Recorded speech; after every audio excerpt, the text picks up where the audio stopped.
રાહુલ ગાંધીના ગુજરાત પ્રવાસની આજે બીજો દિવસ છે। રાહુલ ગાંધી પાટણમાં સભા ગજવશે। પાટણના પ્રગતિ મેદાનમાં ચંદનજી ઠાકોર માટે તેઓ પ્રચાર કરશે। પ્રગતિ મેદાનમાં વિશાળ મંડપ પણ તૈયાર કરાયો છે। રાહુલ ગાંધીની સભામાં પ્રદેશ કોંગ્રેસના નેતા, એમએલએ, ઇન્ડિયા ગઠબંધનના નેતાઓ હાજર રહેશે।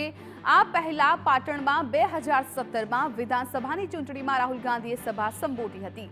પાટણ લોકસભા માટે કોંગ્રેસે પૂર્વ ધારાસભ્ય ચંદનજી ઠાકોરને મેદાને ઉતાર્યા છે।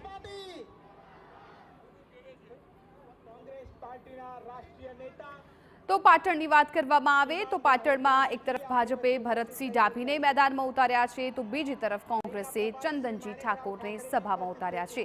ત્યારે ચંદનજી ઠાકોરને વધારે મતથી લોકો જીતાડે અને તે ઉમેદવારનો ઉત્સાહ વધે એ માટે રાહુલ ગાંધી છે એ આજે સભા ગજવવાના છે। ખાસ કરીને પાટણમાં એમના પ્રવાસનો આજે બીજો દિવસ છે અને આજે પાટણમાં સભાનું આયોજન છે। પ્રગતિ મેદાનમાં તેઓ ચંદનજી ઠાકોર માટે પ્રચાર કરશે।